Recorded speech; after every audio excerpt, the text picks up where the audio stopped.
ya, itu mendapatkan benda-benda pusaka. Nah, jadi kadang-kadang di suatu tempat keramat cuma manggih lintang wengi. Assalamualaikum warahmatullahi wabarakatuh. Salam sejahtera untuk kita semuanya. Rahayu, rahayu, rahayu. Pada kesempatan kali ini saya akan membahas tentang tanda-tanda atau ciri-ciri seseorang yang mempunyai tulang wangi. Mungkin tidak semua orang mengenal atau paham dengan istilah tulang wangi. Karena di setiap daerah ini memang beda-beda. Ada yang mengatakan tulang wangi, ya. Kemudian ada yang mengatakan darah manis, itu ada. Ada yang mengatakan tulang renggang, ya itu ada. Sebenarnya hampir sama, hanya istilah setiap daerah saja yang berbeda-beda. Nah, intinya adalah orang yang pintu gerbangnya itu sudah terbuka, sehingga orang tersebut itu sangat disukai oleh makhluk-makhluk dari alam astral atau makhluk-makhluk gaib. Jadi makhluk-makhluk gaib itu sangat senang atau selalu mendekati orang-orang yang mempunyai tulang wangi. Nah, yang terjadi ketika seseorang yang mempunyai tulang wangi ini sudah didekati oleh makhluk-makhluk gaib atau disenangi oleh makhluk-makhluk gaib, ini biasanya orangnya cenderung peka. Peka. Ada getaran-getaran tertentu atau energi-energi tertentu di luar dirinya, terutama yang ditimbulkan oleh makhluk gaib, ini juga menjadi sangat peka. Di samping itu, orang yang mempunyai tulang wangi ini juga sering mendapatkan gangguan-gangguan dari makhluk alam gaib. Nah, ini kalau tidak kuat kan bahaya.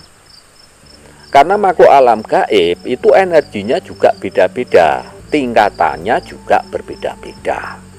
Ada yang energinya rendah, ada yang tinggi. Ada yang energinya negatif, ada yang energinya positif. Nah, kalau yang mendekati itu tadi cenderung energinya negatif, otomatis nanti juga berpengaruh terhadap perilaku orang yang mempunyai tulang wangi itu tadi. Akhirnya apa? Mempunyai jiwa perusak.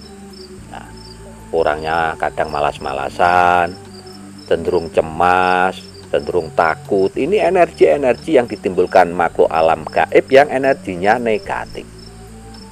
Makanya harus selektif di sini.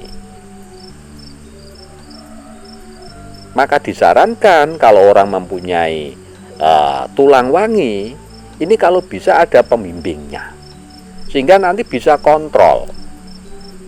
Bisa kontrol mana yang perlu dijauhkan atau makhluk gaib yang perlu dijauhkan dan mana yang dibiarkan. Jadi intinya semua makhluk gaib itu senang kalau dekat dengan orang yang mempunyai tulang wangi. Nah, ciri-ciri atau tanda-tanda seseorang yang mempunyai tulang wangi, yang pertama, yang jelas itu tadi, orangnya peka terhadap energi-energi di sekelilingnya, terutama energi-energi dari makhluk alam gaib, peka. Kemudian ciri selanjutnya, orang yang mempunyai tulang wangi itu gerbang gaibnya itu sudah terbuka, sehingga kadang-kadang itu bisa masuk ke alam gaib. Dan dia bisa melihat makhluk-makhluk alam astral. Nah, ini salah satu ciri daripada orang yang mempunyai tulang wangi. Kemudian ciri selanjutnya, dimanapun dia berada, itu selalu saja ada yang mengikuti atau merasa diawasi oleh makhluk-makhluk dari alam gaib. Nah, perasaannya ya diikuti orang, perasaannya ya diikuti orang. Tetapi setelah diteliti ya tidak ada orang, karena memang yang mengawasi itu makhluk gaib. Ini yang tidak melihat ya, tetapi yang hanya bisa merasakan. Jadi tingkatan yang punya tulang wangi pun beda-beda. Ada yang bisa melihat langsung, ada yang hanya bisa merasakan energinya makhluk gaib, ada. Tidak sama tingkatannya, tergantung daripada mengasahnya kepekaan itu tadi. Kemudian ciri selanjutnya, orang yang mempunyai tulang wangi ini cenderung orangnya itu sakit-sakitan. Tetapi tidak lantas kalau orang yang sering sakit-sakitan itu mempunyai tulang wangi, itu tidak. Tetapi kalau orang mempunyai tulang wangi, nah ini rata-rata sering sakit-sakitan. Karena apa? Setiap hari itu selalu benturan dengan energi-energi dari makhluk alam gaib itu tadi, yang energinya beda-beda. Nah, ini kan butuh keselarasan sebenarnya. Kalau seumpama yang mempunyai tulang wangi ini energinya tinggi, ya, sementara yang makhluk gaib yang dekat kepada orang tersebut itu energinya rendah, otomatis kan ya butuh penyelarasan. Ada benturan-benturan di situ. Dan itu seringkali datang pergi semacam itu. Sehingga apa? Gampang sakit atau sakit-sakitan. Nah, antisipasinya supaya tidak sering sakit-sakitan, harus berani tirakat, harus berani puasa, terutama puasa mutih. Ini penting. Terus puasa weton, banyak meditasi, sehingga apa? Bisa meningkatkan energinya. Kalau energinya sudah tinggi, ya lah, mau berbenturan dengan yang energi apapun dari makhluk alam gaib, ya santai saja. Nah, antisipasinya semacam itu. Kudu wani tirakat. Kalau tidak, yaitu tadi sakit-sakitan. Padahal obatnya ini bukan dari dokter, dari dalam dirinya sendiri. Dengan cara meningkatkan energinya sendiri, atau doyo kekuatan ini ditingkatkan. Kemudian ciri yang lain, orang yang mempunyai tulang wangi ini biasanya mempunyai banyak kodam, ya, mempunyai banyak kodam penjaga. Jadi tidak hanya satu. Apalagi kalau yang mempunyai tulang wangi itu tadi energinya sudah tinggi, maka secara otomatis akan bisa menarik daripada makhluk alam gaib itu tadi datang kepadanya yang energinya itu tinggi. Dan biasanya itu secara sukarela makhluk alam gaib itu tadi itu senang dan membantu dan menjaga, meskipun tidak disuruh.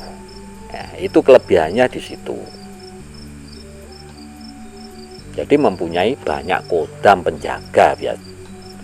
Kemudian ciri yang lain, orang yang mempunyai tulang wangi ini bisa memanggil roh-roh, makhluk halus dari alam gaib, itu bisa dipanggil.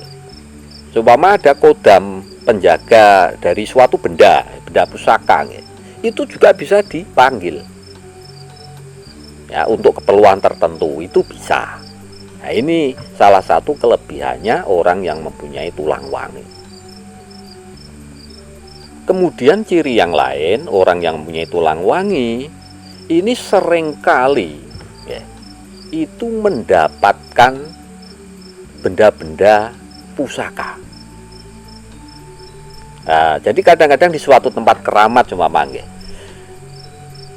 itu gampang sekali untuk mendapatkan benda pusaka. Kalau hanya sekedar mendeteksi ya sudah gampang sekali. Jadi kadang-kadang itu benda pusaka itu datang sendiri kepada orangnya tulang wangi. Ya tahu-tahu muncul gitu dari alam gaib benda pusaka itu tadi, dekat kepada orang yang mempunyai tulang wangi. Jadi itu ada beberapa tanda-tanda atau ciri-ciri seseorang yang mempunyai tulang wangi. Mudah-mudahan bahasan kita kali ini bisa menambah wawasan, bisa menambah pengetahuan, dan mudah-mudahan bermanfaat untuk kita semuanya. Matur sembah nuwun. Wassalamualaikum warahmatullahi wabarakatuh.